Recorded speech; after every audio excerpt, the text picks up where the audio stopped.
नरेंद्र मोदी आने के बाद से देश के लिए कुछ नहीं कर पाए, लेकिन देश को एक ऐसे जाल में उलझा दिया, और ये उन्हें उलझाना ही था, क्योंकि जब कुछ किए नहीं और जो धन था जिसका इस्तेमाल अगर एक अच्छी सरकार आती, एक अच्छा प्रधानमंत्री आता, ईमानदार प्रधानमंत्री आता और वो उस काले धन को देश में लेके आता, तो देश का विकास होता। देश को कर्ज लेने की जरूरत नहीं पड़ती, देश के आम आदमी की जेबें खाली करने की जरूरत नहीं पड़ती, देश के आम आदमी को लूटने की जरूरत नहीं पड़ती। ये नहीं होता। लेकिन जब नीयत खराब हो गई तो वो आना ही नहीं था, वो आया ही नहीं, वो दबा दिया गया विदेशों में। अब खेल शुरू हुआ उसको लाने का।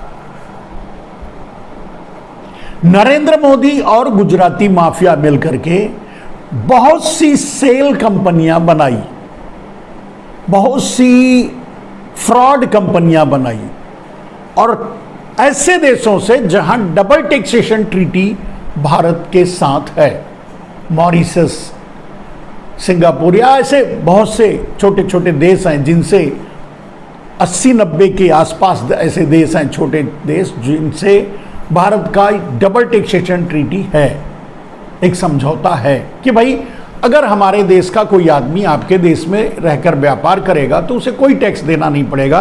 तुम्हारे देश का अगर आदमी हमारे देश में कोई व्यापार करेगा, पैसा लगाएगा, तो उस पर कोई टैक्स देना नहीं पड़ेगा। उसका फायदा उठाने के लिए नरेंद्र मोदी ने ये सारी जाली फ्रॉड एंड फॉल्स कंपनियां अडानी और विनोद अडानी, नीरव मोदी, मेहुल चौकसी जैसे लोगों से बनवाई, और जो पैसे काले धन के रूप में विदेशों में थे, जो पैसे करेंसी के रूप में यहां भारत में था, जब 2000 का नोट लॉन्च करके कन्वर्ट करके वो पैसे हवाला के जरिए फिर विदेशों में भेजा, और फिर उसे सेल्स कंपनियों के जरिए वाइट बना करके भारत में लाया। यहां ये सारे नरेंद्र मोदी सहित सारे गुजराती माफिया मिलकर के एक षड्यंत्र रचा भारत के साथ, भारत के ऊपर, भारत की आम जनता के ऊपर, कि किसी को भी एक पैसे का फायदा नहीं पहुंचना चाहिए, और नहीं पहुंचने दिया।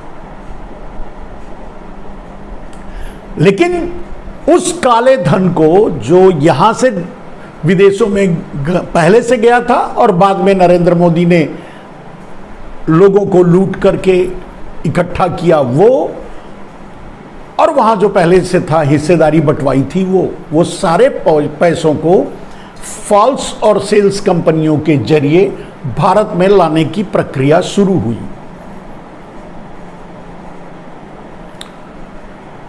यहां तक कि बहुत सी ऐसी फॉल्स कंपनियां अडानी ने यहां भारत में बनाई, जिसमें वो सारा काला धन का पैसा सेल्स कंपनियों के जरिए इंपोर्ट किया, यानी लाया, घुसाया, और उन पैसों के जरिए देश के संसाधनों को खरीदने का काम शुरू किया। मोदी, अडानी और गुजराती माफिया मिलकर के एक एक इंच पर पूरे देश को लूटते रहे, लूटा, बुरी तरह से लूटा, निचोड़ा, और पहले से जो पैसा विदेशों में था वो ये सब सारे पैसे ला करके भारत में अडानी के नाम से, विनोद अडानी के नाम से, या ऐसे बहुत से चोरों के नाम से, गुजराती माफियाओं के नाम से एयरपोर्ट का अधिग्रहण किया, दूसरे अगर कोई ऑपरेटर्स या दूसरे कोई लोग इन्वेस्टर्स उसमें इन्वेस्ट किए थे, उनको ईडी का, सीबीआई का, आईटी का डर दिखाकर जेल भेजकर, यहां तक कि जेल भी भेजकर उन कंपनियों को छीन करके अडानी के हाथों में सौंपा, यानी अपने हाथों में, अपने अंडर में, यानी अपने गैंग के अंडर में, यानी अपने गुजराती माफियाओं के गैंग के अंडर में एयरपोर्ट्स को लिया, पोर्ट्स को लिया, रेलवे को लिया, रोड को लिया, कोयला को लिया। अभी आपने देखा होगा कि कोयले में बहुत बड़ा अरबों खरबों का, कई लाख करोड़ का घोटाला अडानी ने कर डाला, यहां तक कि गुजरात को भी लूट डाला है अडानी ने। तो ये लूट शुरू हुआ और देश के सारे संसाधनों पर, बिजली पर, पानी पर, एयरपोर्ट पर, पोर्ट पर, सारे संसाधनों, सारे इंफ्रास्ट्रक्चर पर अडानी का कब्जा नरेंद्र मोदी ने करवाया। कहने का मतलब मैंने ये कहा कि सरकार गुजराती माफिया चला रहे थे या सरकार खुद माफिया तंत्र को चला रही थी, यह आपको समझना ही मुश्किल हो जाएगा। क्योंकि देश का जब प्रधानमंत्री माफियाओं के साथ मिल जाए, डिफॉल्टर्स माफियाओं के साथ मिल जाए, तो फिर ये तो होना ही था। तो देश के चप्पे चप्पे पर एक एक काम में, छोटा छोटा काम, चाहे वो ये अभी जो बना संसद वो हो, चाहे वो खरीदारी हो, चाहे वो राफेल हो, चाहे हर छोटे से बड़ा या दूसरे कुछ योजनाओं के नाम पर, कुछ बदले हुए नामों, पुरानी योजनाओं पर, जिस भी तरह से नरेंद्र मोदी ने चाहा पूरे देश को लूटा, लुटवाया, लुटवा करके विदेशों में भेजा, विदेशों से यहां पैसे लाए और उस पैसे से पूरे देश के इंफ्रास्ट्रक्चर को अपने गुजराती माफियाओं को, चोरों को दिलवाया। अब इसमें मकसद क्या है? मकसद सीधा है कि इस देश पर सिर्फ गुजराती माफिया राज करेंगे, इस देश को सिर्फ गुजराती माफिया चलाएंगे, इस देश को सिर्फ और सिर्फ गुजराती माफिया लूटेंगे। और यह प्रमाण अब सामने धीरे धीरे आ रहा है कि यहां तक कि कोविड जैसे आपदा के समय में भी अडानी से नरेंद्र मोदी ने पूरे देश को खोखला करवा दिया, लुटवा दिया। अब सवाल ये उठता है कि आखिर अगर इतना बड़ा घोटाला हुआ, इतना बड़ा घोटाला हो रहा था, चाहे वो कोयला घोटाला हो, चाहे वो राफेल घोटाला हो, चाहे वो LIC घोटाला हो, चाहे वो पूरे सरकार ही घोटाले में चली गई, अगर इतना बड़ा हो रहा था तो प्रवक्ता कहते हैं भारतीय जनता पार्टी के, नरेंद्र मोदी के समर्थक कहते हैं फिर सुप्रीम कोर्ट कहां था, फिर जांच एजेंसियां कहां थी, फिर CBI कहां थी, फिर ED कहां थी, ये कह सकते हैं। लेकिन सच तो ये है कि ये सारे तंत्र को गुजराती माफिया चला रहे थे। तो वो तंत्र काम कैसे करेगा? चलिए एक उदाहरण के लिए लीजिए। अडानी ने सेबी में घोटाला किया, शेयर मार्केट में घोटाला किया, घोटाले से और मैनिपुलेशन से ही अपने कंपनियों को ऊपर लाया। उन्हें पैसे की जरूरत नहीं थी क्योंकि उनके पास नरेंद्र मोदी का दिया हुआ अपार धन संपदा, काला धन था विदेशों में, जिसे लाकर उन्हें इन्वेस्ट बस करना था और वही उन्होंने किया।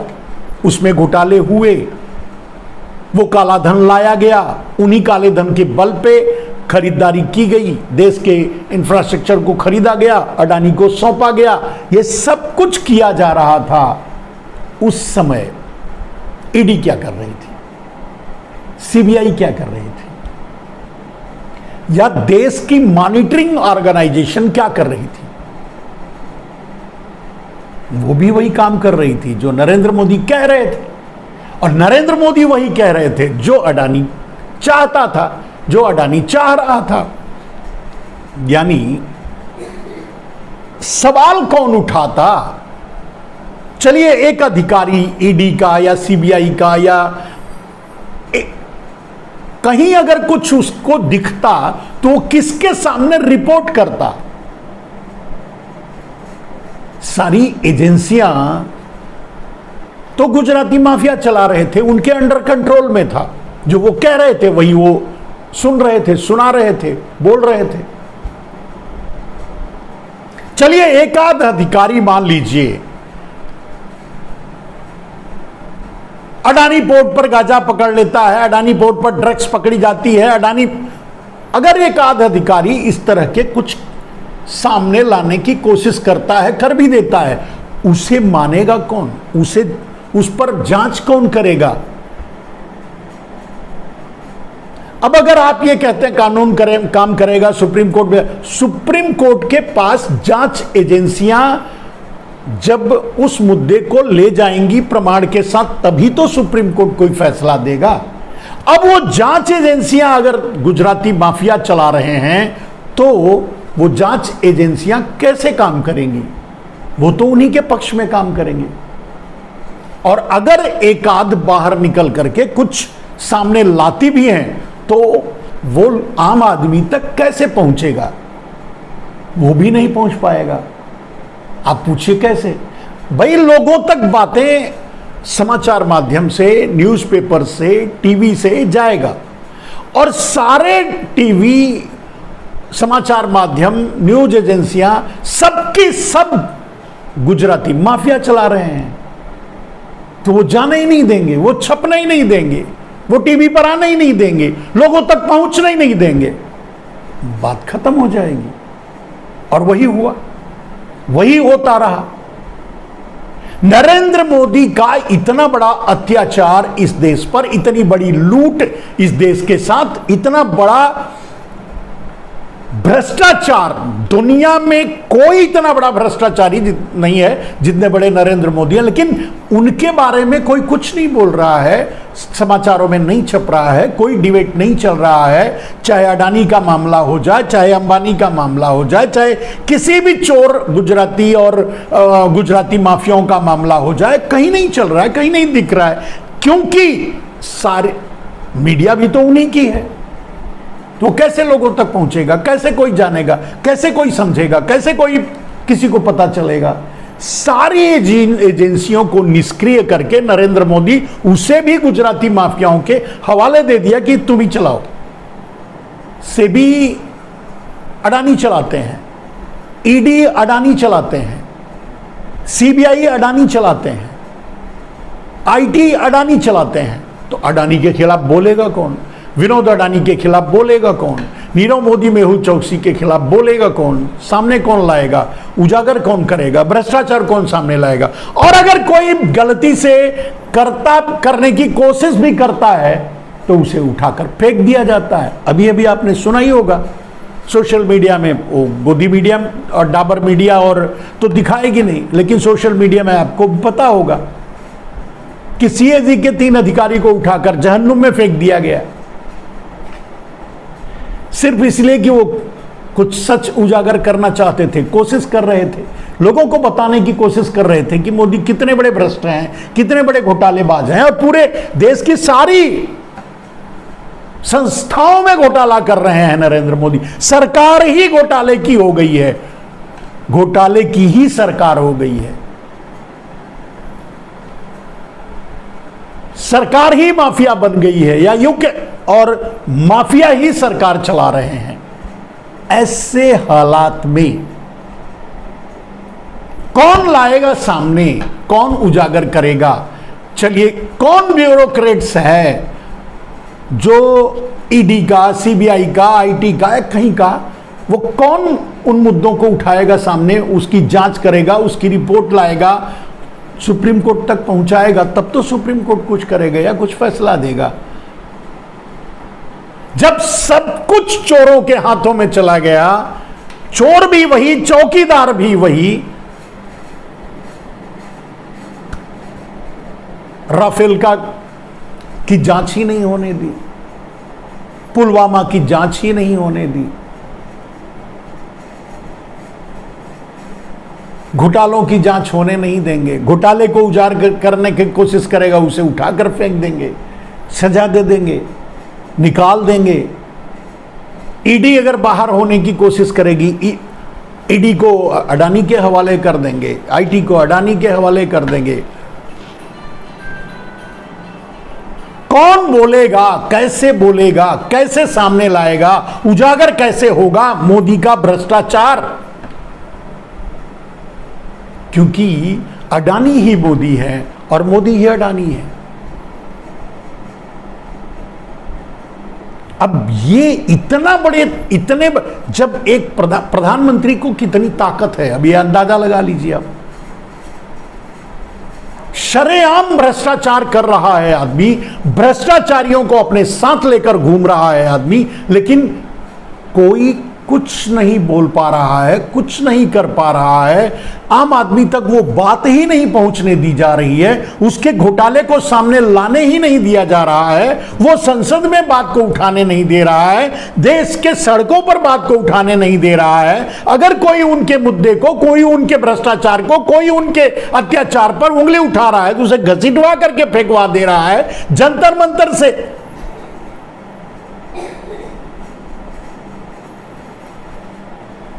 अब आप बताइए, अब आप सोचिए,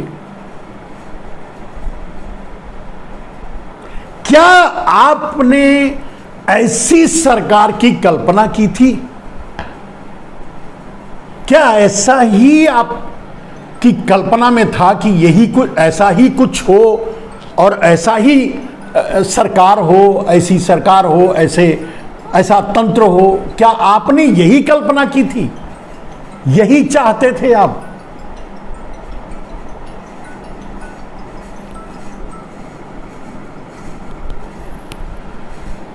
ये आपको समझने की बात है। सर से पांव तक नरेंद्र मोदी झूठ, जुमले और मक्कारियों से भरे हुए हैं। सर से पांव तक घोटाले में डूबे हुए हैं। लेकिन अब उंगली उठाए तो कौन, बोले तो कौन? कौन सी जांच एजेंसी है जो उनकी जांच करेगी? सारी एजेंसी तो गुजराती माफिया चला रहे हैं।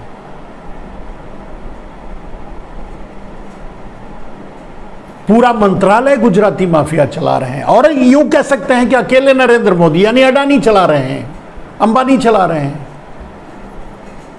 निर्णय उनके पक्ष में हो रहे हैं, उनके हितों को ध्यान में रखकर ही योजनाएं बनाई जा रही हैं, निर्णय लिए जा रहे हैं। किसान बिल क्या था? भूमि अधिग्रहण क्या था 2016-17 में जो लाया गया? और उसके बाद किसान बिल वो क्या था? आप खुद सोच के देखिए। अडानी के लिए बनाया गया था, अंबानी के लिए बनाया गया था, और आज भी जबरदस्ती वो लागू कर दिया गया।